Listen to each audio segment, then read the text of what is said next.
Սիրելի հայրենակիցներ, այս քանի օրը հնչեցին տարբեր ելույթներ, ես կփորձեմ անդրադառնալ Պարոն Լևոնյան, խանգարում եք։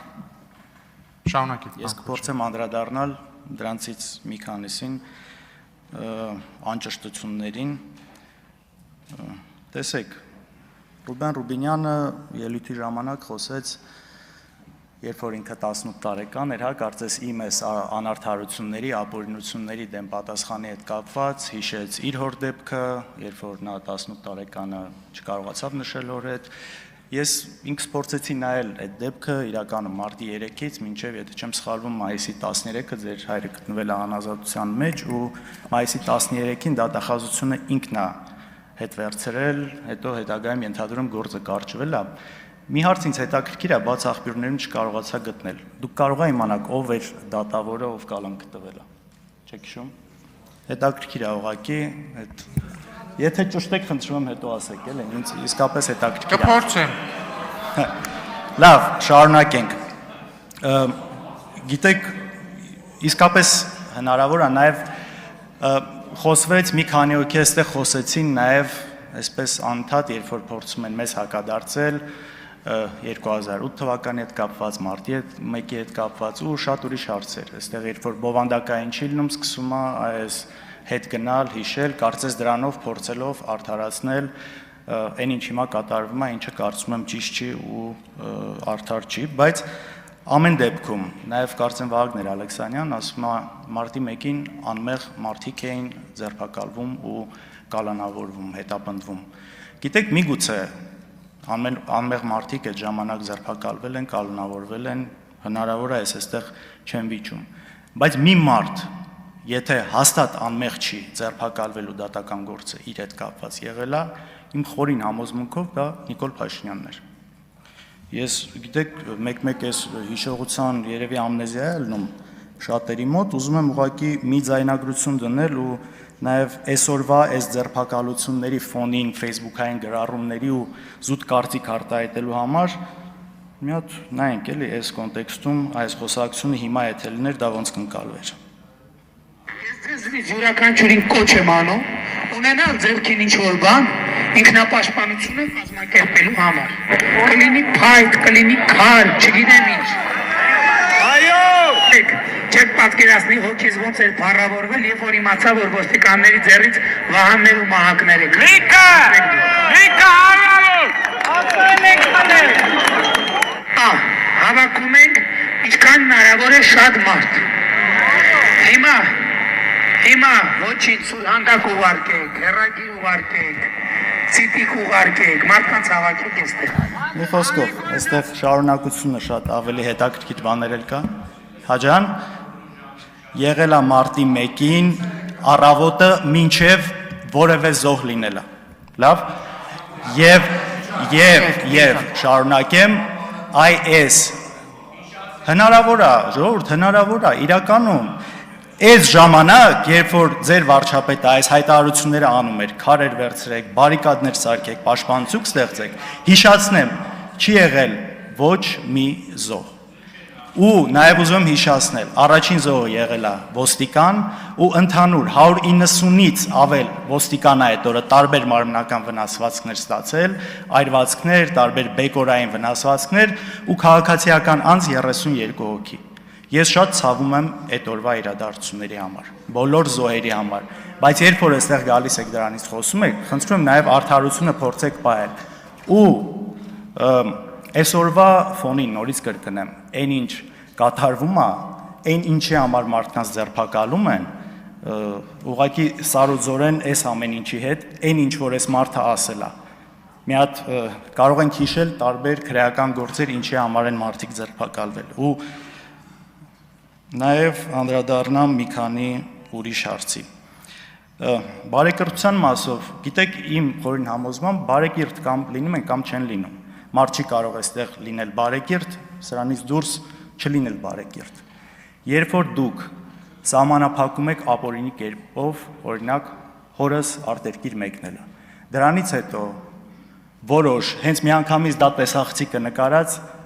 ԱԱԾ-ի տեսախցիկի նկարածը հայտնվում է Ռոպեների ընթացքում, իսկապես ռոպեների ընթացքում իշխանական մամուլում սա հայտնվում է, ու սրա շուրջ ինչ որ մարդիկ, որ նաև այսօր այստեղ են գտնվում, սկսում են ամենալկտի ձևով գրառումներ անել։ Սրա պատասխանը ուրիշ տեղ, ուրիշ հարցությունում մի օր տրվելու է, բայց սա բարեկրթությունից բացարձակ հեռու է։ Եթե ուզում եք լինել բարեկիրթ, միայն այս ամբիոնում չի դա պետք լինել, դա պետք է լինել եւ Facebook-ում, եւ այս դահլիճից դուրս, եւ ամենտեղ։ Ու ընդհանրապես այս բարեկրթության հարցը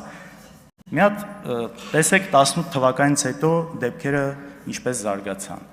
Ինչ կարգի բաներ թույլ տրվեց մարդկանց հասցեին, ինչ կարգի արտահայտություններ, ինչ կարգի լկտիություններ։ Ու այս ամեն ինչից հետո գալ այստեղ խոսալ բարեկրթությունից, կարծում եմ առնվազն ազնիվ չեք։ Ալխազ Ղազարեն օրինակ ասում է, երբ որ մենք խոսում ենք ընտրություններ կեղծելուց այս ընթացքում ու ամենայսպես ցցում բանը իհարկե Բարգավաճ Հայաստանի մանդատները կոնկրետ գողանալն է եղել, ասում է, լավ ժողովուրդ, ասում է, մեզ մեղադրում եք, որ ընտրություն ենք կեղծել, բայց 49% ենք տարել, նաև ասում եք 50-ից ավել չենք տարել։ Եթե կեղծող ենք, ասում է, մի քիչ էլ ավել կկեղծեինք, էլի 50 կլինենք։ Դուք Հայաստանի 30 տարվա գրեթե բոլոր ընտրությունները համարում եք կեղծված, եթե չեմ սխալվում։ Օրինակ 2003 թվականին հայրս ընտրություններին տարել էր 49% ձայն Ստեփան Դեմիրճյանի հետ։ Հիմա այս նույն տրամաբանությունը մի դեպքում աշխատում է, մյուս դեպքում չի աշխատում, ո՞նց է, էլի։ Կարելի է չէ նույն բանը ասել։ Էդուարդ Աղաջանյան, դուք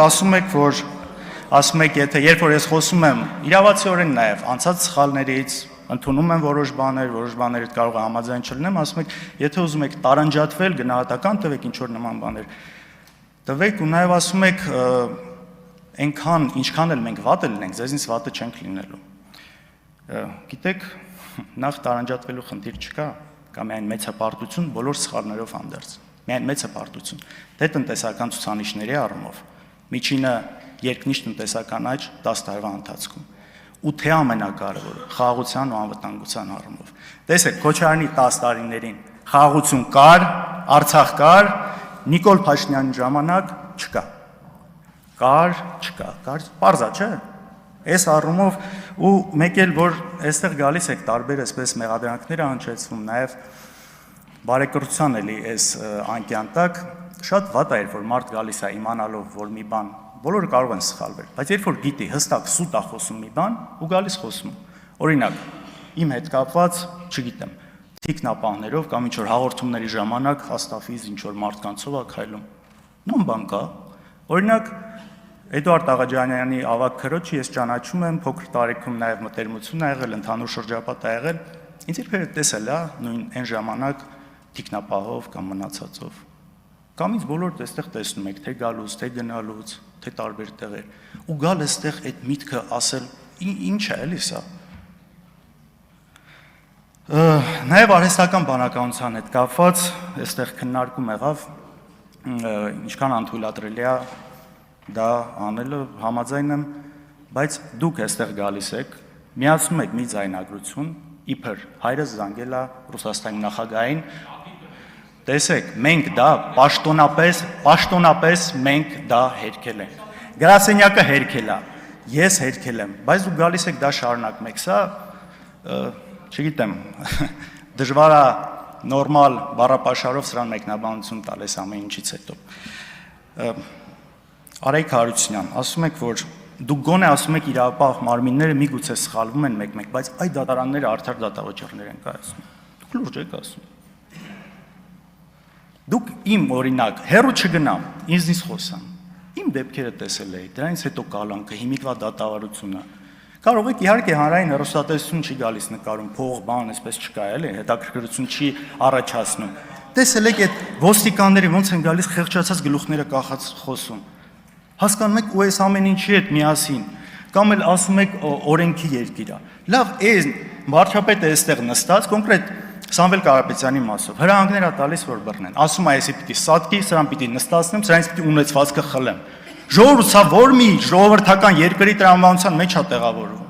Լավ, գժի տեղ եք դնում այստեղ մարդկանց։ Չի կարելի, հասկանում եք, չի կարելի այս ամեն ինչին։ Իսկ մնացած այլ թեմաների հետաքրքիր ուղղակի ելույթը վերջանում է, երևի էլի առիթ կլինի կանդրադառնամ էլի մեղադրանքներին, որ հնչել է։ Շնորհակալություն։ Շնորհակալություն, նիստը վարողի իրավունք